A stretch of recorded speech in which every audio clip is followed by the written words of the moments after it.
안녕하세요. 평소에 듣기만 하던 이 채널에 꼭 제 사연을 들려드리고 싶어서 용기를 내서 사연을 작성하게 되었습니다. 저는 참 평범하디 평범한 한 여자예요. 어떻게 보면 평범해지기 위해서 악을 쓰고 발악한 사람이겠지요.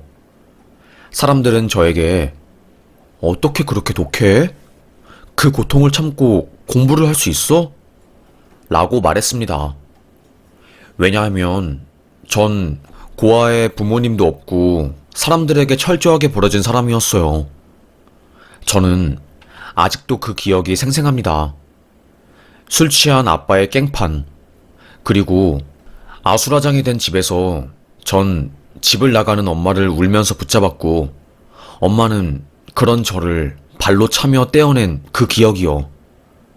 그 기억은 30년이 흘러도 사라지지 않더라고요. 너 때문에 내가 이 더러운 집안을 못 벗어났는데 이제는 엄마도 엄마 인생을 살고 싶어. 제발 그만 괴롭혀. 엄마도 죽을 것만 같다고. 엄마의 한마디에 저는 손을 탁 놓았고 그렇게 엄마는 빠르게 발걸음을 재촉하면서 저의 시야에서 사라지셨어요. 난 버려졌구나. 난 버려졌구나. 엄마와 아빠는 그날 이후로 이혼을 하게 되었고 알코올 중독자인 아빠가 저를 키울 능력이 없으니 고모가 저를 데리고 갔습니다. 하지만 고모도 가정 형편이 풍족하진 않았어요. 이미 아이들이 3명이나 있었고 그 상황에서 머리가 훌쩍 커버린 저를 거둔 것이었지요. 고모의 자식들은 저를 곱게 보지 않았어요. 너 때문에 우리가 불편하잖아. 너는 너네 집에 가라고. 왜 우리 집에 와서 사는데? 맞아. 누나 때문에 불편하고 힘들어. 눈치 보여. 그들은 절 괴롭혔습니다. 아주 교묘하고 소름 끼치게 제가 힘들어서 나가 떨어지게끔 했어요. 자는 저의 얼굴에 침을 뱉는다거나 아침에 일어나면 제 이마를 팍 쳐서 다시 바닥으로 쓰러지게 만들었어요. 이 집에서 눈 뜨는 것이 고통이라는 것을 알려주는 듯 했죠. 제가 날이 갈수록 살이 빠지고 의욕도 없고 고모에게 말도 안 거니 고모도 저를 점점 포기한 것이었죠. 안 되겠다. 내가 너를 데리고 살려고 하는데 고모도 힘들어 죽겠다. 더 좋은 환경에서 더 많은 사랑받으면서 살자. 알겠지? 고모는 저의 손을 잡고 하얀 건물에 갔습니다. 네, 그곳은 버림받은 아이들이 사는 곳이었어요. 지금으로 말하면 보육원이었죠. 이미 머리가 클 대로 커버린 저는 바로 눈치를 챌 수 있었어요. 엄마 아빠에게 버림받은 나는 또다시 누군가에게 버림받는구나 싶었습니다. 이러한 경험들이 저를 독하게 만들어줬어요. 어릴 때부터 사람에게 의지하지 않게 만들어주고 이 세상은 내가 혼자서 헤쳐나가야 하는 곳이야 라는 인식을 심어주었지요. 그때는 공부로 성공한 사람들이 TV에 나오는 시대였거든요. 뭐 학력고사 잘 보면 TV에서 인터뷰할 수 있고 사람들이 전부 다 우러러보고 그런 시대였습니다. 저도 속으로 나도 저런 곳에 나가서 나를 버린 사람들이 배 아프도록 만들어줄 거야. 이악 물고 공부해서 이 시궁창 같은 곳을 벗어날 거야. 생각했습니다. 그래서 저요, 미친 듯이 책을 읽었어요. 어차피 보육원에 가면 언니 오빠들이 나에게 눈치만 주고 내 마음대로 할 수 있는 것이 하나도 없으니까 저는 늘 도서관에 갔지요. 그때 다행히 보육원 근처에 구립도서관이 있었고 그곳에 있으면 아무도 저에게 뭐라고 하지 않았어요. 보육원 선생님도 아이고 지연이가 공부를 열심히 하네. 그래 그럼 거기서 열심히 공부하고 책 다 읽으면 들어와. 이렇게 허락을 해주실 정도였습니다. 미친 듯이 공부를 하니까 머리가 안 좋고 멍청한 저도 점점 문해력이 생기고 공부하는데 능률이 올라갔어요. 작전을 짜서 공부를 하니까 되게 머리가 빠르게 돌아가고 사람들 사이에서도 저는 난놈으로 통했지요. 선생님은, 지연아, 너 따로 뭐 교육받는 거 있니? 점수가 다른 애들보다 월등히 높아서 신기하네. 없어요. 그래? 그럼 머리가 좋나? 보육원에 살고 학원 하나 안 다니면서 점수가 곧잘 나오는 저를 선생님은 의심하면서도 신기해했어요. 그도 그럴 것이 제가 다니는 학교가 부촌과 빈민촌이 교묘하게 겹쳐 있어서 학군이 좀 특이했거든요. 극상위권 애들은 정말로 극상위권에 압도적으로 엄청난 서포트를 받으면서 사는 애들이었고, 극하위권 애들은 그 학교 근처 보육원에서 온 애들이라서 항상 학교의 꼴통 이미지를 도맡아서 하고 있었지요. 그런데 원래는 극하위권에 있어야 하는 제가 최상위권, 그 중에서도 1등을 하니까 사람들이 이상하게 생각했고, 심지어 제가 고등학생일 때는 저를 질투하는 애들이 쟤 교무부쌤이랑 그렇고 그런 사이라서 답지 받아서 저렇대. 정말이야? 정말이야. 소름 끼치지 않니? 그래서 저는 전교에서 선생님들과 그렇고 그런 사이라서 답지를 받고 성적이 잘 나온다는 헛소문이 쫙 퍼져서 곤욕을 치른 적도 있었지요. 말이 길어졌지만 하여튼 어릴 때부터 하도 시기 질투 그리고 미움을 많이 받아서 그런지 저는 세상 일에 회의적이었고 굉장히 이성적인 사람이 되었지요. 그런데 그런 저도 저와 비슷한 처지에 놓인 사람을 보면 동정심과 마음이 가는 것은 어쩔 수 없더라고요. 고3이 끝나고 의대 갈 성적이 나온 저는 의대에 진학했습니다. 그때 의학 공부를 하면서 많은 사람들을 만나고 제가 배웠어요. 선배님들을 보면, 아, 내가 굉장히 편협한 사람이었구나. 나도 사람들을 도우면서 살아야겠구나. 나는 그동안 사람들이 나를 해치고 내게 도움이 되지 않는다고 생각했는데, 지금 내가 이렇게 사는 것도 누군가의 희생으로 가능한 거구나. 라는 생각이 들면서 의사로서 사명감이 생겼습니다. 아무래도 가족도 없고 이 세상에 나 혼자뿐인 저는 더더욱 다른 의사들보다 환자들에게 집중을 했어요. 그리고 그게 저에게는 큰 행복이었지요.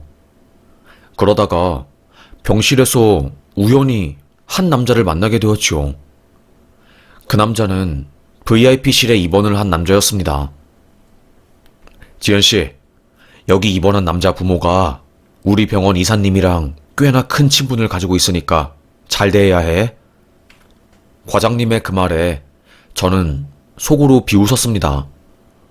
뭐 내가 돈 많고 인맥 좋은 사람이면 벌벌 떨어야 하나? 의사 앞에 환자들은 다 똑같은 사람이고 내가 치료해야 할 그 이상 이하도 아닌데 뭘. 저는 그 병실에 들어갔어요.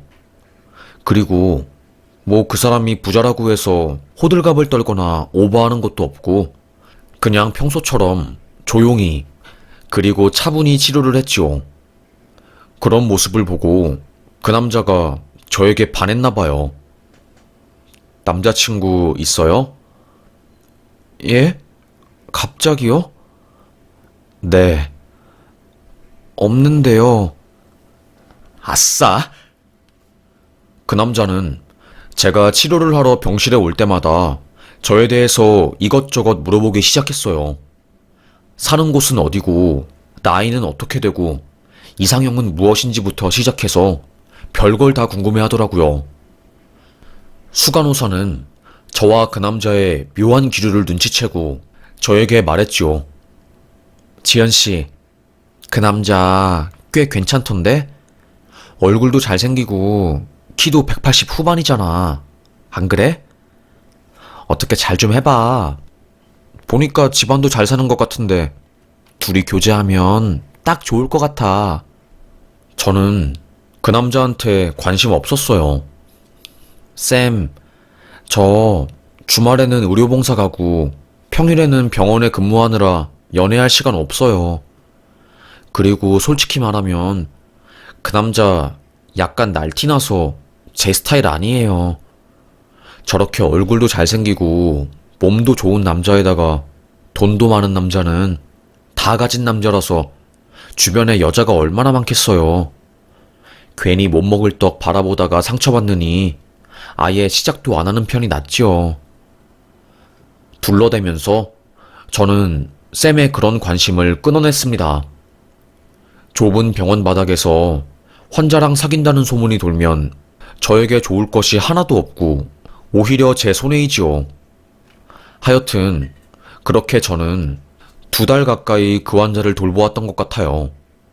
그리고 나서 그 환자는 퇴원을 했고 어찌저찌 제 번호를 받아간 그 환자는 웃기게도 저에게 집요하게 연락을 했습니다. 오늘 시간 어때요? 많이 힘들죠? 제가 병원에 데리러 갈까요? 그 남자의 대시는 아주 적극적이었습니다. 솔직히 처음에는 거부하고 나 당신한테 관심 없다고까지 말을 했는데 그럼에도 좌절하지 않고 저에게 지속적으로 관심을 표하니까 사람 마음이 움직이긴 하더라고요. 그래, 나도 외로운 사람이지. 부모도 없고 가족도 없이 혼자서 이 험한 세상을 사느라 좀 지쳤어. 그러니까 나도 이제는 누군가에게 한번 기대고 의지해볼까? 이런 생각이 들었습니다. 마음이 흔들렸던 것 같아요. 그래서 조심스럽게 그 남자를 만나게 되었어요.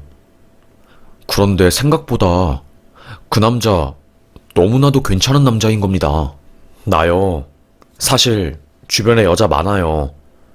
이런 말하면 재수없어 보일 수도 있는데 아무래도 제가 돈도 있고 키도 크니까 여자들이 많이 대시해주거든요.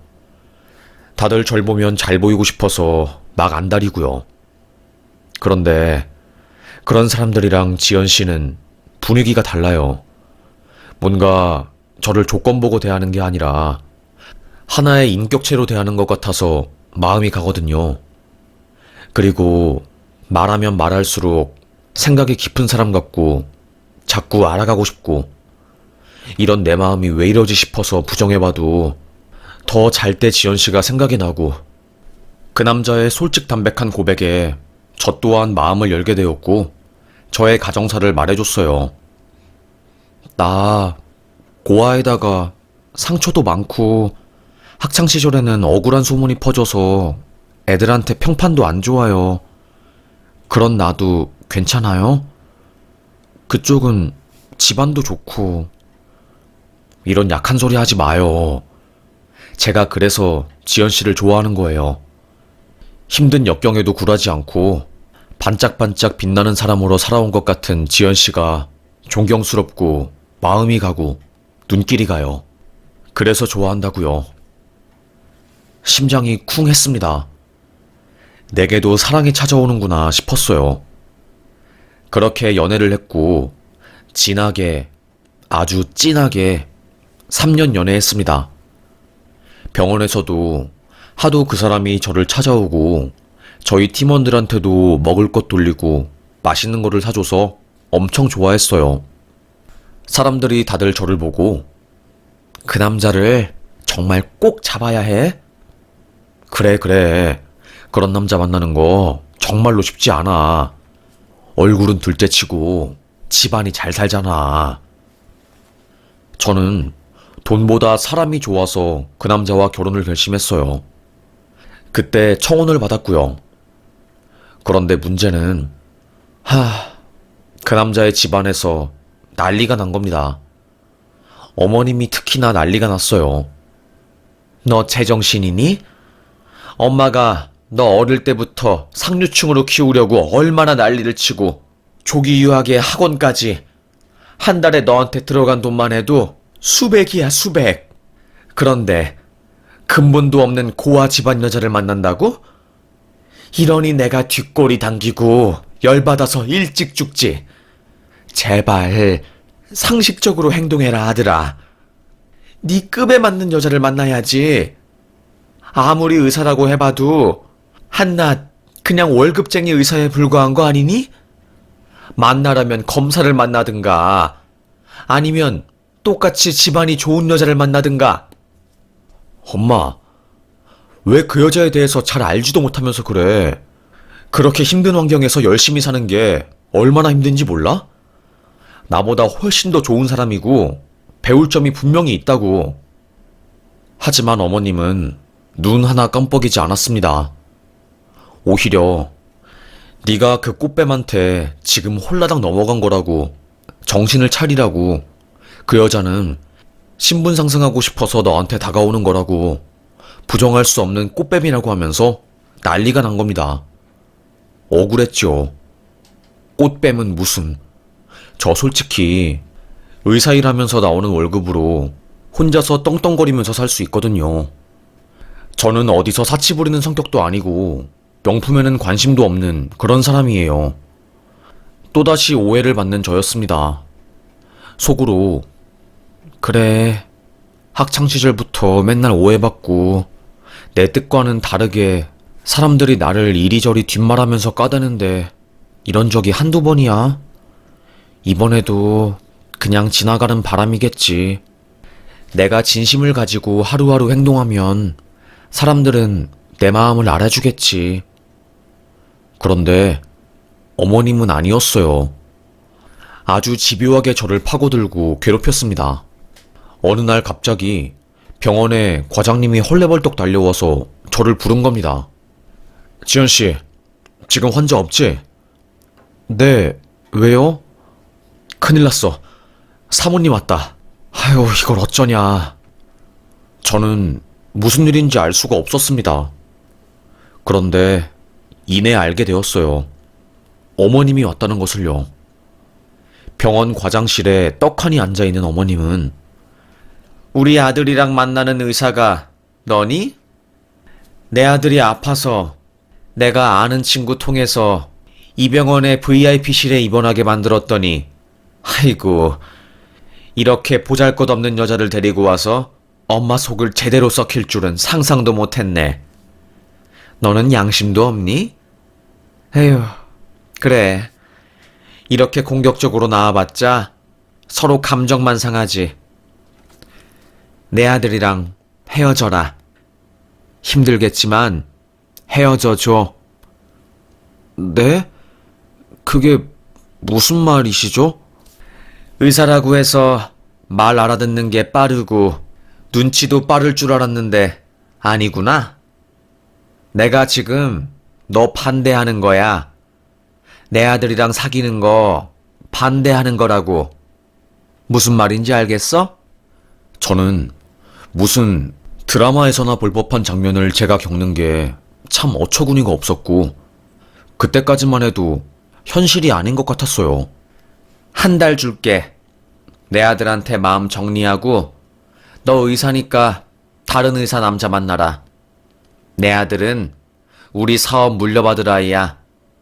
옆에서 서포트 제대로 해줄 여자와 그 여자의 집안이 필요해. 이 정도면 알아들었을 거라고 생각한다. 어머님은 저의 어깨를 툭툭 치고 나가셨어요. 저는 아니, 나 지금 꿈꾸고 있는 건가? 어떻게 된 일이지? 싶었습니다. 뭐 거의 어안이 벙벙했지요. 현실이 아닌 것 같았습니다. 그때 병원 과장님이 저에게 지연씨, 헤어져 그냥. 나도 피해보겠어 이러다가. 이렇게 말한 순간 저는 아, 이게 현실이구나 라는 것을 깨달을 수 있었지요. 너무나도 충격이 컸습니다. 혼란스러웠어요. 남친에게 말했고 남친은 아, 진짜 우리 엄마 가지가지 하네. 미치겠다 정말로. 내가 대신 사과할게. 정말 미안해. 그리고 내가 해결할게. 솔직히 저는 누군가 강력하게 반대하는 결혼 하기 정말로 싫었어요. 결혼하고 나서도 사람들의 입방아에 오르락내리락하고 미움받는 거 원치 않았거든요. 이제는 좀 편하게 살고 싶다는 욕구가 아주 강했습니다. 하지만 남자친구는 저와 죽어도 못 헤어진다고, 너 없으면 내가 살 수가 없다고 하면서 말렸어요. 자기만 믿으라고, 시간이 좀 걸리겠지만 본인이 부모님을, 엄마를 설득한다면서요. 그렇게 시간이 흐르게 되었습니다. 잠잠해진 줄 알았어요. 시모도 저를 더 이상 찾아오지 않았으니요. 그러다가 갑자기 어머님께서 연락이 온 겁니다. 할 말이 있는데 하얏 호텔 1층 카페로 좀 올 수 있겠니? 라고요. 저는 속으로 어머님이 드디어 결혼을 허락하신 건가? 생각을 했죠. 그래서 긴장되는 마음으로 어머님을 만나러 갔고, 거기서 사단이 일어난 겁니다. 어머님은 저를 보자마자 엄청 화가 난 표정을 지으면서, 내가 2달 전에 병원에서 우리 아들이랑 정리하라고 하지 않았나? 1달이나 시간 준다 하고 2달을 기다렸는데 내 아들한테 쪼르르 가서 이르고 나랑 아들 사이를 파국으로 만들어? 이런 능구렁이가 집안에 들어오면 집안이 망하지. 너 나가라. 너 내 아들 앞에 나타나면 살인 청부업자를 불러서라도 니를 없앨 거야. 나 한다면 하는 여자야. 네? 참나 어이가 없어서. 이건 좀 아니지 않아요? 협박하시는 건가요? 저도 마찬가지로 만만한 사람 아니에요, 어머님. 내가 정말로 이 말까지는 안 하려고 했는데 어디서 3급수 인생이 2급수 사람이랑 놀려고 발악을 해? 아무리 그렇게 발악해봤자 급은 못 올려. 흙수저 출신은 죽어서도 흙수저로 사는 거야. 태어날 때부터 급이 다른 사람이야. 너랑 내 아들은. 알겠니? 어디서 기어올라? 한낱 별 보잘것없는 의사 주제에 감히? 너무하신 거 아니에요? 그래도 저요, 고아에다가 부모님 없고 혼자서 살았어요. 그런데 누구한테 이렇게 무시받을 정도로 막 살지는 않았어요. 어머님이 뭔데 저를 무시하시죠? 제가 대드니 어머님은 어처구니 없는 표정을 지으며 자리에서 일어나 저의 뺨을 손등으로 팍 밀치더라고요. 그리고는 큰 소리를 내시면서, 네가 정신을 못 차렸구나. 너 지금 나한테 실수한 거야. 어디서 급도 안 되는 것이 기어 올라와서 사람 열받게 만들고 있어. 진짜 죽고 싶어? 아주 조용한 호텔 커피숍이 쩌렁쩌렁 울렸고 사람들은 전부 다 저를 쳐다봤어요. 아무래도 그 고요한 곳에서 큰 소리를 내는 사람이 저희밖에 없었으니까요. 그때 한 신사가 터벅터벅 제 앞에 온 겁니다. 그리고서는 시모에게, 아이고 사모님, 오랜만입니다. 대덕우건설 대표 최 회장입니다. 라이온스에서 만났는데 저 기억하실련지요? 어머님은 그 남자의 얼굴을 보자마자 허리를 90도 숙이면서, 아이고 회장님, 이게 무슨 일이래요? 그동안 잘 지내셨어요? 저야 잘 지냈죠. 그런데 우리 김쌤한테 왜 이렇게 화를 내는 겁니까?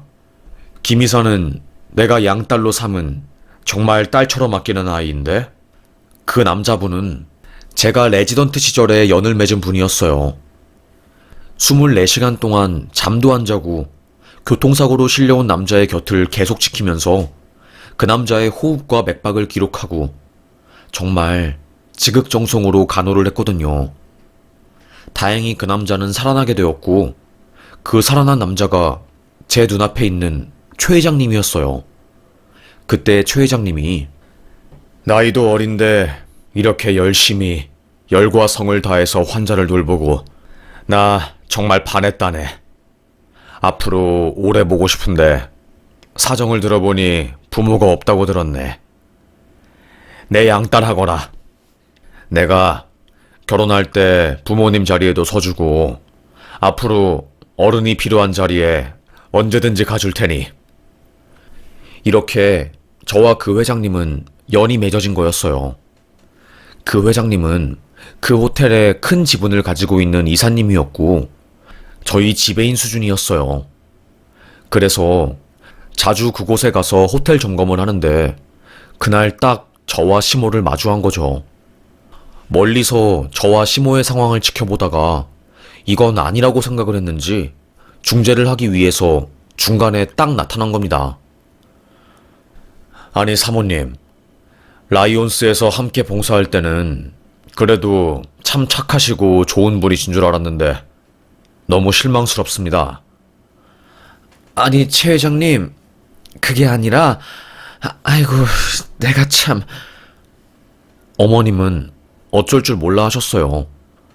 시댁이 운영하는 사업이 최 회장님한테 외주를 받아서 크게 돈을 벌었던 적이 있었고 그래서 어머님이 최 회장님한테 아무 말도 못하고 깨갱한 거였죠. 저는 속으로 대한민국 좁다고 하더니 어떻게 이런 곳에서 최 회장님을 만난 거지? 진짜 대박인데? 와, 세상에 소름 돋아. 아무리 생각을 해도 이건 아닌데. 세상에. 최 회장님은 저를 위해서 시원하게 한마디 해주셨습니다. 우리 지연이 내 목숨 살린 의사요. 가족들도 지쳐서 잠들었을 때 우리 지연 의사만큼은 내 곁을 뜬 눈으로 지새면서 자는 나를 보살펴줬어. 이런 아이에게 대체 어른이 되어서 뭐하는 짓입니까? 이 정도 신부감이면 아주 모시고 갈 텐데 뭐 그리 사모님은 욕심이 많소? 그리고 어디서 귀한 우리 지연이 내 양딸의 뺨에 손을 올리는 거요? 그렇게 안 봤는데 아주 상당히 실망스럽소. 최 회장님은 어머님에게 줄 수 있는 무안이랑 무안은 다 주었고 어머님은 뻘쭘해서 고개를 돌리고 혼잣말로 아이 정말 이게 아닌데 나지막이 뱉을 뿐이었어요.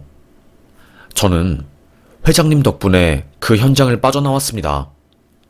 그리고는 남친에게 연락했어요. 나 있잖아. 당신을 너무나도 사랑하는 것은 맞아. 당신이란 존재 덕분에 내가 사랑이라는 감정을 느낄 수 있었고 하루하루 행복했으니까. 그런데 이제는 당신을 놓아줘야 할 것 같아.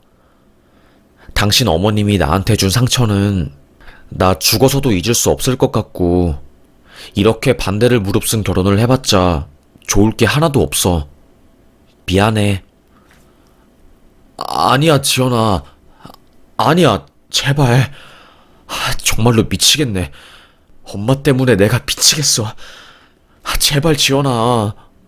남친은 울고불고 안 된다고 우리는 헤어질 수 없다고 눈물을 흘렸지만 저는 호텔 사건 이후로 마음을 단단하게 먹은 상태였고 더 이상 흔들리지 않았습니다. 반대하는 사랑을 유지하기 힘들었고 다른 남자를 만나야겠다 마음을 먹었어요.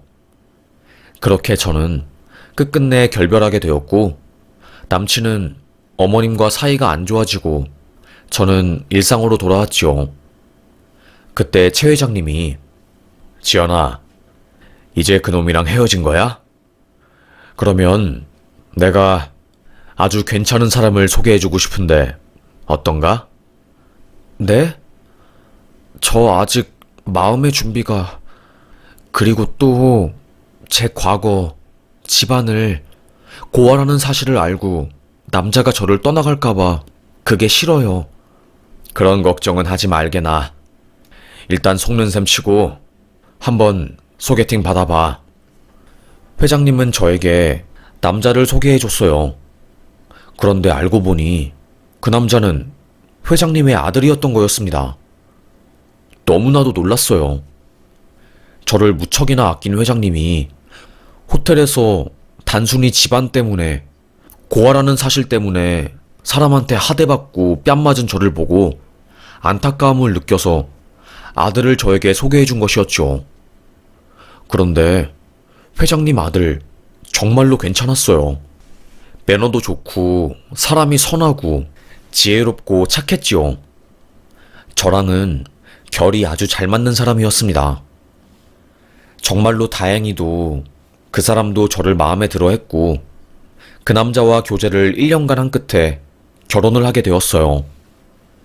호텔에서 남부럽지 않게 세상에서 가장 화려하게 결혼을 진행하게 되었습니다. 정말로 떨리고 행복하더라고요. 이제 나의 집안을 가지고 내가 고아라는 사실을 가지고 흠을 내지 않고 나를 있는 그대로 받아주는 사람이 있으니까 세상 무서울 게 없었습니다. 나중에 제가 그 회장님의 아들과 결혼했다는 사실을 알게 된 시모가 될 뻔한 아줌마는 가슴을 퍽퍽 치면서 후회를 했대요. 그냥 욕심 부리지 말고 며느리 될 그 이사를 반대하지 말고 며느리로 삼을 걸 하면서요. 왜냐하면 저는 회장님의 아들과 결혼하고 나서 대학병원에서 나와서 작은 병원에서 로컬 페이 닥터로 일을 하다가 영양제 사업을 하게 되었고 그걸로 돈을 벌어서 꽤나 잘 나가는 사람이 되었거든요. 나중에 들어보니까 아직도 제 전남친은 어머님을 원망하고 있고 어머님은 저를 놓친 것을 후회하고 있다고 하더라고요. 제 남편은 당신의 그 시모가 될 뻔한 사람 보는 눈이 전혀 없는 여자 덕분에 내가 지금 당신을 만난 거야. 나는 당신이 세상에서 제일 소중해.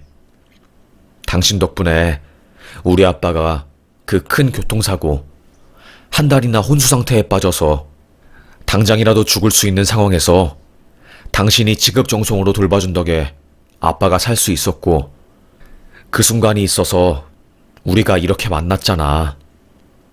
여보, 그렇게 말해줘서 정말로 너무너무 고마워. 지금까지 내게 그렇게 따뜻하게 말해준 사람 없었어. 이제는 내가 여보 지켜줄게. 그동안 고생 많았어. 얼마나 힘들었겠어. 의지할 사람 없이 혼자서 이 세상을 살았으니 말이야.